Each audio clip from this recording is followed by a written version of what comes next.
नमस्कार विद्यार्थी मित्रों, मैं मदन जयदेव, श्री जयराम भाई हाई स्कूल नासिक रोड आपके सामने कक्षा 9वीं विषय हिंदी लोकवाणी दूसरी इकाई 7वां पाठ लघु कथाएं। इस लघु कथाएं या फिर इस पाठ की लेखिका है ज्योति जैन। सबसे पहले हम इस पाठ के परिचय की ओर बढ़ेंगे। लेखिका ज्योति जैन, इनका परिचय। इनका जन्म 17 अगस्त 1964 मंदसौर मध्य प्रदेश। परिचय मुख्यतः कथा साहित्य एवं समीक्षा के क्षेत्र में लेखन किया है। प्रमुख पत्र पत्रिकाओं में आपकी रचनाएं प्रसिद्ध हुई है। प्रमुख कृतियां जल तरंग, लघु कथा संग्रह, भोरवेला कहानी संग्रह। गद्य संबंधी लघु कथा किसी बहुत बड़े परिदृश्य में से एक विशेष प्रसंग क्षण को प्रस्तुत करने का चातुर्य है। यहां पर दो कथाएं हैं। पहली कथा है दावा और दूसरी कथा है नीम का पेड़। प्रस्तुत दावा लघु कथा में जैन जी ने प्रच्छन्न रूप से सैनिकों के योगदान को देश के लिए सर्वोपरि बताया है। और दूसरी कथा है नीम का पेड़। लघु कथा में पर्यावरण के साथ साथ बड़ों की भावनाओं का आदर करना चाहिए, यह बताया है। तो सबसे पहले हम इस पहली कहानी की ओर बढ़ते हैं। पहली कहानी है दावा।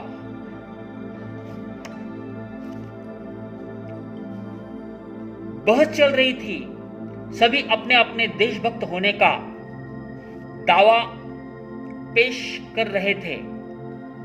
शिक्षक का कहना था, हम नौनिहालों को शिक्षित करते हैं, अतः यही देश की सबसे बड़ी सेवा है।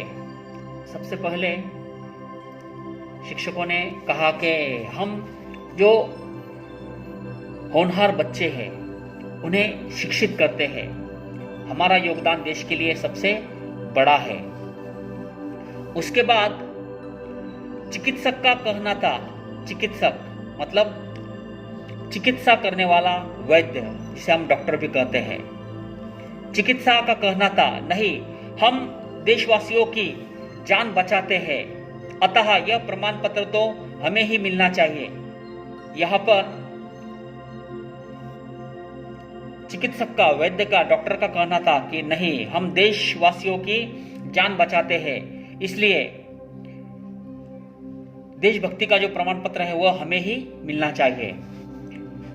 बड़े बड़े कंस्ट्रक्शन करने वाले इंजीनियरों ने भी अपना दावा जताया। जो बड़ी बड़ी इमारतें, बिल्डिंग, घर, मकान बनाने वाले, जो कंस्ट्रक्शन करने वाले जो इंजीनियर होते हैं, वो इंजीनियर ने भी कहा कि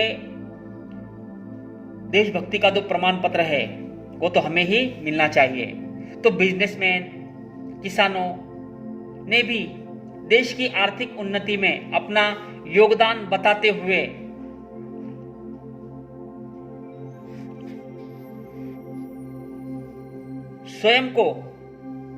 स्वयं का पक्ष प्रस्तुत किया। तभी खादीधारी नेता आगे आए। हमारे बिना देश का विकास संभव है क्या? हमारे बिना तो देश का विकास हो ही नहीं सकता। किसने कहा? खादीधारी नेताओं ने कहा। सबसे बड़े देशभक्त तो हम ही है।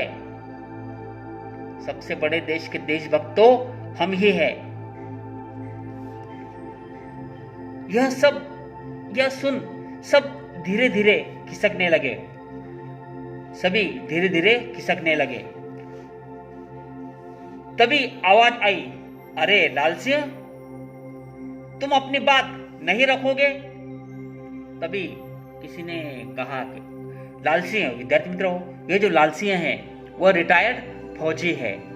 किसी ने लाल सिंह से पूछा, अरे लाल सिंह, तुम अपनी बात नहीं रखोगे? मैं तो क्या कहूं, रिटायर्ड फौजी बोला। किस बिना पर कहूं, कुछ कहूं, मेरे पास तो कुछ नहीं। तीनों बेटे पहले ही फौज में शहीद हो गए।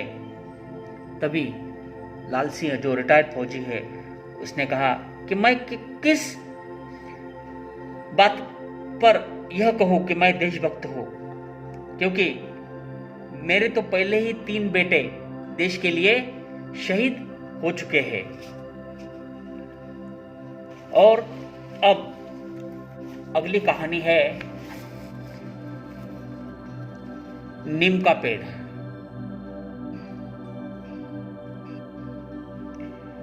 अगली कहानी है नीम का पेड़।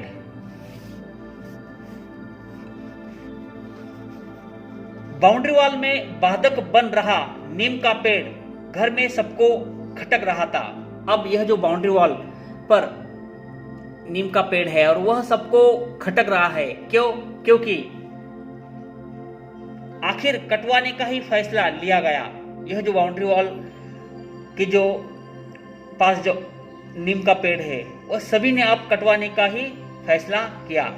काका साहब उदास हो चले। काका साहब भी अब उदास हो गए थे कि बहुत पुराना यह जो नीम का पेड़ है वह अब कटने वाला है, टूटने वाला है। इसलिए सभी काका साहब बड़े उदास हो चले थे। राजेश समझा रहा था कार रखने में दिक्कत आएगी, पेड़ तो कटवाना ही पड़ेगा ना। अब राजेश सबको समझा रहा था कि कार रखने में अब दिक्कत आ रही है, इसलिए यह जो नीम का पेड़ है वह कटवाना ही पड़ेगा। काका साहब ने हथियार डालने के स्वर में ठीक है कहकर चुप्पी साध ली। अब काका साहब ने क्या कहा कि ठीक है कहकर हथियार डालने के स्वर में कहा कि ठीक है। हमेशा अपना रौब जताने वाले काका साहब की चुप्पी राजेश को कुछ खल रही थी। काका साहब हमेशा रौब जताते थे, पर अब राजेश को काका साहब की जो चुप्पी है वह ठीक नहीं लग रही थी। अपने पिता के चेहरे को देखते देखते अचानक ही राजेश को उसमें नीम के तने की लहरें नजर आने लगी। जिस प्रकार यह जो नीम का पेड़ है वह बहुत पुराना है, उसी प्रकार काका साहब भी बुजुर्ग तो है ही, पर फिर भी अचानक से हैप्पी फादर्स डे पापा 7 साल का प्रतीक की आवाज ने उसके विचारों को विराम दिया। 7 साल का जो प्रतीक है उसने अपने पापा से कहा कि हैप्पी फादर्स डे पापा। पापा, आज फादर्स डे है और मैं आपके लिए ये गिफ्ट लाया हूं। यहां पर फादर्स डे पर प्रतीक ने अपने पापा से एक गिफ्ट लेकर आया। क्या गिफ्ट है? कहते कहते प्रतीक ने अपने हाथों में थैली में लाया पौधा आगे कर दिया और फिर प्रतीक ने एक जो पौधा लेकर आया था वह आगे कर दिया। पापा, इसे वहां लगाइए जहां इसे कोई काटे नहीं। अब प्रतीक ने कहा कि पापा, इसे, यह जो पौधे को वहां लगाइए जहां इसे कोई नहीं काटेगा। हाँ बेटा, इसे भी लगाएंगे और बाहर वाला नीम भी नहीं कटेगा। और फिर राजेश ने कहा कि हाँ बेटे, यह जो पौधा है वह तो हम इसे लगाएंगे ही, लेकिन बाहर वाला जो नीम का पेड़ है वह भी नहीं कटेगा। गैरेज के लिए कुछ और व्यवस्था देखते हैं। फैसले वाले अंदाज में कहते हुए राजेश ने कनखियों से काका को देखा और फिर धीरे से काका की ओर देखने के बाद राजेश ने काका की ओर देखा। फिर बाहर सर्र से हवा चली और बूढ़ा नीम मानो एक नए जोश में झूमकर लहरा उठा, और मानो वो फिर से, यह जो बूढ़ा नीम था वो फिर से अब युवावस्था में आ चुका है।